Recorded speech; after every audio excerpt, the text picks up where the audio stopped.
ये आदरणीय प्रधानमंत्री जी कह रहे हैं कि एक बार और हमें मौका दीजिए।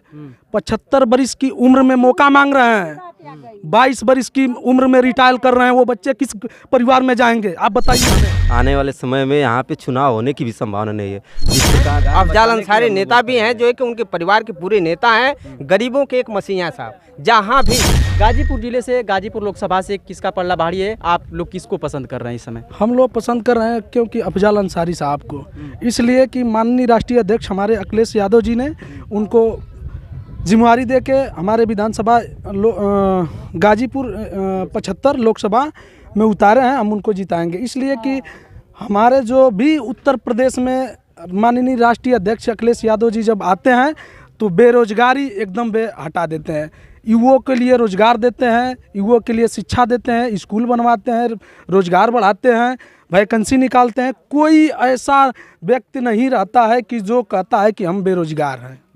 सभी लोग ये कहते हैं कि हमारे घर के पुलिस वाली भर्ती में एक लड़का हो गया। उस गांव में जाएंगे, वो उस गांव में पूछेंगे आपके घर का कोई लड़का हुआ है भाई? मतलब अखिलेश और मुलायम मायावती की सरकार में रोजगार मिलता है? बिल्कुल मिलता है भाई साहब। जिस सरकार में रोजगार नहीं मिल रहा है, उसीलिए हम लोग यहाँ आपके सामने कह रहे हैं। ये आदरणीय प्रधानमंत्री जी कह रहे हैं कि एक बार और हमें मौका दीजिए। 75 बरिस की उम्र में मौका मांग रहे हैं, 22 बरिस की उम्र में रिटायर कर रहे हैं, वो बच्चे किस परिवार में जाएंगे आप बताइए हमें। 75 बरिस में उनको मौका चाहिए कि मुझे एक बार प्रधानमंत्री बना दीजिए, और 22 बरिस की मौका में बच्चों को रिटायरमेंट कर रहे हैं, तो वो बच्चे क्या कहेंगे? ये कहाँ का नियम हुआ? अपना चुनाव 5 बरिस के लिए रखे हैं, अपने चुनाव के लिए पेंशन लागू किए हैं, और जो बच्चे हमारे सीमा बॉर्डर पे शहीद होते हैं हम लोग के लिए, जो जिस वजह से हम लोग रात भर चैन के नींद सोते हैं, उस बच्चे के लिए ये न पेंशन देते हैं न कुछ करते हैं, और 4 साल की नौकरी कर रखे हैं। बताइए, 2 बरिस लगेगा ट्रेनिंग करने में, 2 बरिस लगेगा ड्यूटी करने में, 4थी बरिस में और बच्चा अपने घर चला जाएगा। क्या अपने परिवार के लिए बनाएगा? अपने बच्चों को क्या पढ़ाएगा? जैसे लग रहा है आने वाले समय में जैसी स्थिति चल रही है, जैसी संस्थाओं को ये सरकार अपने संरक्षण में ले रही है, आने वाले समय में यहाँ पे चुनाव होने की भी संभावना नहीं है। जिस प्रकार भारतीय जनता पार्टी, अफवाह लोग बता रहे हैं कि अफवाह लोग फैला रहे हैं, अफवाह है, लेकिन उन्हीं के जो सांसद हैं, आम लोग तो कोई आम करता तो बोल नहीं रहा है। उन्हीं के सांसद अयोध्या से, जहाँ की वो ढोल पीटते हैं, वहीं के सांसद ने खुद पब्लिक मीटिंग में बोला है कि आने वाले समय में अगर हम लोग को 400 आप सीट दे दिए, जो बाबा साहब का जो संविधान बनाया है वो आने वाले समय में समाप्त हो जाएगा। हम लोगों को जो कह रहे हैं कि संविधान खत्म किया जाएगा, अब तो हमारे इंडिया में बाबा साहब जैसे महान व्यक्ति कोई नहीं है कि संविधान लिख के हम लोग को संरक्षण में बचाएगा। अब तो कोई वैसा नहीं है। तो जब हमारा संविधान खत्म हो जाएगा भाई साहब, तो हम क्या कर पाएंगे? न नौकरी कर पाएंगे, न पढ़ पाएंगे, न बढ़िया से हमें दवाई मिलेगी, न हमें रोजगार मिलेगा, तो कहाँ हम लोग जाएंगे फिर? चाचा आप क्या कहना चाहते हैं? ऐसा सर कि देखिए, चुनाव का माहौल सर चल रहा है। पहले तो जो भी प्रत्याशी हैं माननीय अफजाल जी, उनको ही जो है कि मतलब हम लोग यहाँ से जिताएंगे सर। जो कि आपके बगल के पारसनाथ हैं। देखिए, पारसनाथ जमीनी नेता नहीं है सर, कोई समाज सेवा, सुन लीजिए, कोई सामाजिक सेवा नहीं किया है, न कोई समाज में उनकी पहल है सर, न यहाँ जनता उनको मांग रही है सर। ठीक ना। सबसे चीज़ है सर कि जो बेरोजगारी की समस्या है, लड़के बीएड बीटीसी करके जो है कि बेरोजगार के दर्दे जो ठोकरे खा रहे हैं। जो कि उत्तर प्रदेश में 1,08,000 प्रेरक थे जो निरीक्षणों को साक्षर करने का काम कर रहे थे सर, लेकिन उनको बेरोजगार कर दिया गया साहब। और यहाँ तक कि 2,000 उनको मानदेय मिलता था, वो मानदेय भी नहीं मिला, और 625 करोड़ रुपए उत्तर प्रदेश का बकाया उन प्रेरकों का। क्या मानवर मोदी जी हैं, योगी जी क्या है साहब यहाँ के?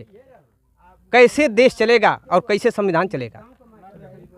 तो बेरोजगारी की समस्या सर, और कम से कम रोजगार जो है कि उन्होंने दें। क्या देंगे? कुछ नहीं देंगे। ये भी पुलिस की वैकेंसी आई थी, रद्द हो गया, लेकिन फिर से कराने की निर्णय तो ली गई थी ना जी। कोई उम्मीद नहीं है सर, इसलिए उम्मीद नहीं है सर कि बताइए, paper out daily by daily, कोई ऐसा वैकेंसी नहीं है, कोई ऐसा पेपर नहीं है सर जिसमें डेली बाय डे पेपर जो है कि लीक होता है सर। क्या गारंटी है? क्या गारंटी है नहीं बताइए।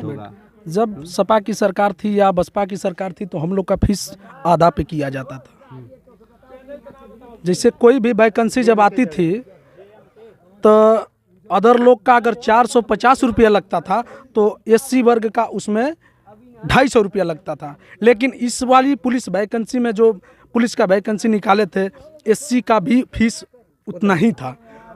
तो इनकी सरकार में हम लोग को कहाँ फिर मौका मिला? फिर किसकी सरकार बन रही है? समाजवादी की सरकार बनेगी, इंडिया गठबंधन की सरकार बनेगी। इंडिया गठबंधन की ये कहते हैं कि 400 सीट हम पा जाएंगे, अपने कहने से सीट पा जाएंगे कि हम वोट दबाने से पा जाएंगे बटन को? हाँ सर, ऐसा है कि महोदय, ऐसा है कि ये तो सरकार चोरी भी करती है, जो है कि मशीन में भी हेरा फेरी करती है।